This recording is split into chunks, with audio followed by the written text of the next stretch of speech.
So you might, this is not, this is, we're not, this is, do you understand?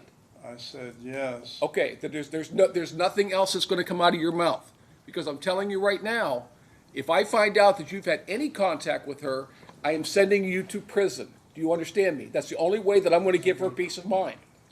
It's either you understand or you do not. You will follow my orders or you will not. That's as simple as that. All I want to hear is, yes, Your Honor, I will follow your orders. Yes, Your Honor, I will follow your orders. There's no doubt. You'll be released on monitored house arrest, and you will remain on house arrest at the PO's discretion, on monitor at the PO's discretion.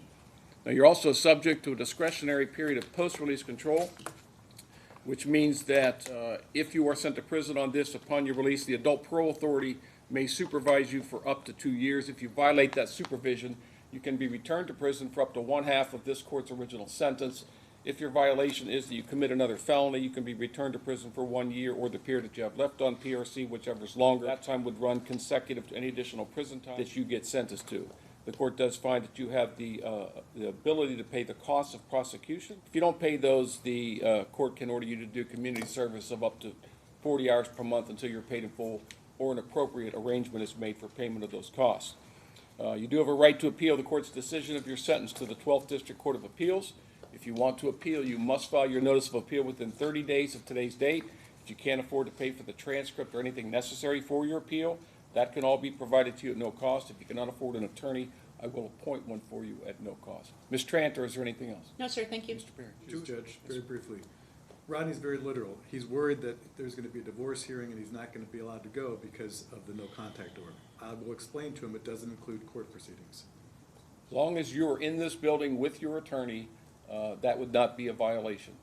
But you will, any conversations with her will be through your attorney, and your divorce attorney, not Mr. Perry, obviously, because he doesn't do divorces, right? Okay.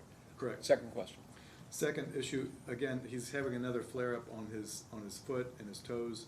He's going to see his podiatrist. There may very well be surgeries that require him to take medications. I just want to bring that to the court's attention. I was aware of that. If the court actually had granted a furlough on this, yes. it was Lebanon Municipal that denied it, so. We can adjust with the monitor for Yeah. any type of medical procedure. Just talk with your, communication with your probation officer is important. If you have contact from Ms. Long, you do not respond to it, you just alert your probation officer. You need to keep them informed. The monitor is as much for her protection as it is for yours. So if she says that you've been around her, we're going to be able to verify exactly where you are when. So anything else, Mr. Perry? No, thank you, Judge. All right, that's all. Keely? Your client did not show up. Number 25CR42978, the State of Ohio versus Rodney Long. Mr. Long is before the court with his counsel, Mr. Grom, and Ms. Tranter on behalf of the State of Ohio. We're here on a preliminary probation violation hearing. Officer, could you read the allegations, please? The allegations are the defendant violated special condition number 15E, and on March 3rd, 2026, during a home visit, was found to be in violation of the no contact order, in this case by having direct contact with the victim. All right, Mr. Grauman, we've discussed this already in chambers. What's your pleasure? He's prepared to enter a commission, Your Honor, and resolve this matter.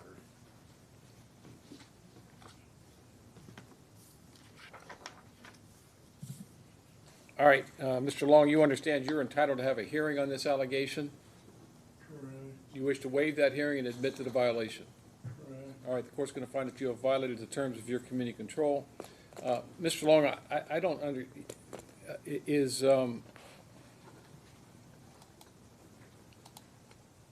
Mrs. Long present? She is not, Your Honor. My understanding is that she could not get off work to come today. All right, Mr. Long, I received a letter from you and from Mrs. Long. I was very clear with you at the time that I sentenced you, just back in December, just a few months ago, that you were to have no contact with her, and that if you did, that I was going to send you to prison. Do you want me to replay? I can actually pull up the video if you'd like, and I can replay that where I said that. No, I understand. What seems to be the problem? What about my order do you think that you can just ignore? Your Honor, you're asking me to do the hardest thing in my life, is to give up love for someone. Love is the biggest commandment in the Bible. So love God above all things and then love your neighbor. Your Honor, Mr. Long, I'm going to cut you off because I'm sure it says something in the Bible about violence and hitting women. So you were convicted. Listen, you were convicted of felony domestic violence. I didn't hit. Mr. Long, I'm not going to argue with you. You were convicted of felony domestic violence. This is the victim. I ordered you not to have contact with her, and you're violating my order, and I told you specifically that if you violated this order, I was going to send you to prison. Tell me why, and do not quote scripture to me, sir. Tell me why I should not just send you to prison right now. Because she came over and she's gotten help with her mental illness. We love each other. I can't stop that.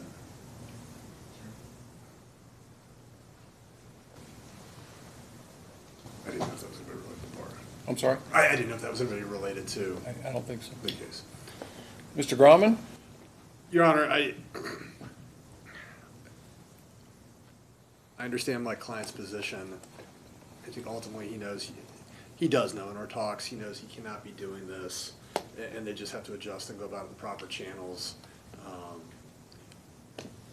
For what it's worth, what that letter's worth, I mean, it does look like she wants the no contact order dropped. I realize the court's not going to do anything on that today.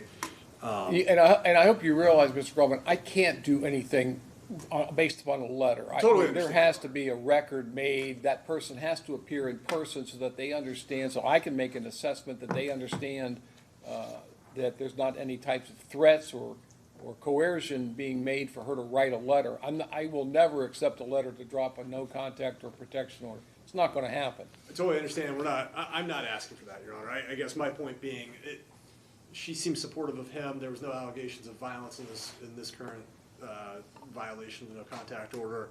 He's owning up to what he did. Your Honor, he's 64. He is semi-retired, owns his own company. The court's aware of the health issues he's gone through. The court furloughed him before I even got involved. He's lost toes, has a significant infection. So we'd ask the court to not impose prison time, ideally give him a period of time on GPS and restore him to community control, Your Honor. Is there a request for a GPS monitor? There is not, Your Honor. I would just think that would probably, I think the infection's in his leg or foot or something, right? It is, but I'm not sure of any other way to ask for some kind of home confinement without that.